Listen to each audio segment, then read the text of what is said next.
Dah, bismillahirrahmanirrahim. Assalamualaikum warahmatullahi wabarakatuh. Perkenalkan, Waalaikumsalam warahmatullahi wabarakatuh. nama saya Farhan Junior, NIM saya 205255090, Fakultas Teknologi Industri, jurusan Teknik Mesin.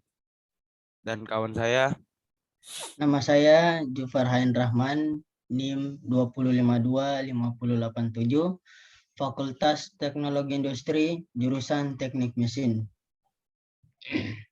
oke, di sini saya akan menjelaskan mengenai tugas kimia yang tentang mengenai penanganan tentang limbah kimia, dan kami memilih judul pengelolaan limbah air kasus COVID-19.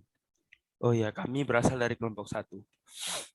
Oke, di sini kita sekilas cerita dulu mengenai tentang COVID-19 yang sedang terjadi sekarang di dunia. Nah, jadi COVID-19 ini itu masih merupakan kasus yang sangat marak terjadi di dunia sekarang. Bahkan seluruh dunia sekarang masih menetapkan protokol kesehatan, masih menggunakan masker, hand sanitizer, dan juga menjaga jarak satu sama lain. Nah, banyak sudah cara-cara yang dilakukan oleh pemerintah untuk menanggulangi COVID-19 ini. Di antaranya bisa berupa karantina, PPKM, vaksin, bisa menjaga prokes, memakai masker, dan sebagainya. Itu pun sudah dilakukan oleh pemerintah. Namun hasilnya tetap saja masih banyak angka COVID-19 meningkat setiap harinya.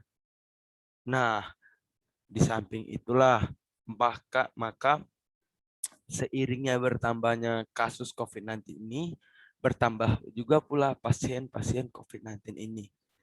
Nah, semakin bertambah pasien, maka semakin banyaklah limbah COVID-19 yang dihasilkan. Nah, kita sebagai manusia untuk menangani kasus ini, kita harus mempelajari tentang mengelola limbah-limbah COVID-19 ini. Karena tujuannya kembali lagi ke diri kita sendiri, yaitu untuk tidak terjadi hal-hal yang tidak kita inginkan. Oke. Nah, air limbah kasus COVID-19 ini itu semuanya itu harus diolah. Semuanya. Mulai dari termasuk buangan, termasuk tinja yang berasal dari kegiatan penanganan pasien COVID-19 ini. Itu tetap juga harus diolah.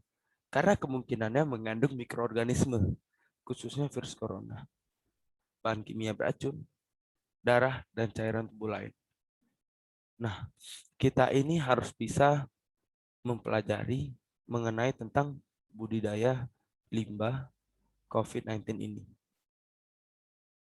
Oke, setelah saya sudah menceritakan, kemudian teman saya akan menjelaskan tentang mengenai langkah-langkahnya. Saya persilahkan untuk Jufar Rahman.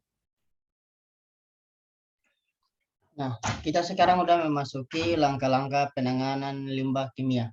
Yang pertama. Nah, di sini dikatakan cairan dari mulut atau hidung atau air kumur pasien dimasukkan ke wadah pengumpulan yang disediakan atau langsung dibuang di wastafel atau lubang air limbah di toilet.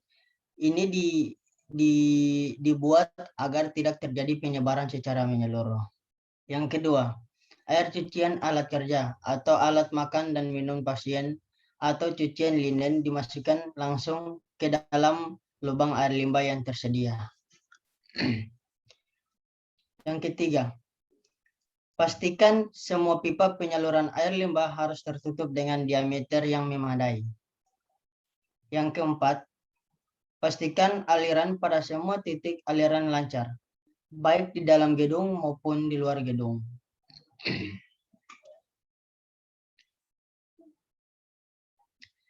5. Pemeriksaan instalasi penyaluran dilakukan setiap hari. Yang keenam, pastikan semua unit operasi dan unit proses IPAL bekerja optimal. Nah, sebelumnya saya akan menjelaskan apa itu IPAL dan apa kepanjangan dari IPAL. Nah, IPAL ialah instalasi pengelolaan air limbah. secara komunal dapat digunakan untuk pengelolaan limbah cair di permukaan padat penduduk, kumuh, dan rawan sanitasi. 7. Unit proses IPAL sekurang-kurangnya terdiri atas proses sedimentasi awal, proses biologis, aerob atau anaerob, sedimentasi akhir, penanganan lumpur, dan disinfeksi dengan klorinasi.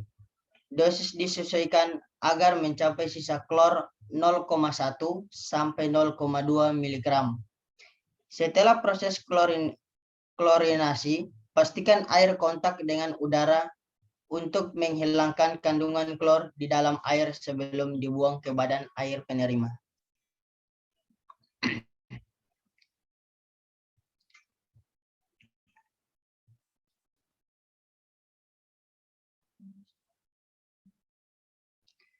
Yang ke-8, lumpur hasil proses IPAL atau instalasi pengelolaan air limbah bila menggunakan pengering lumpur atau mesin pres dapat dibakar di insinerator atau dikirim ke perusahaan jasa pengelolaan limbah B3.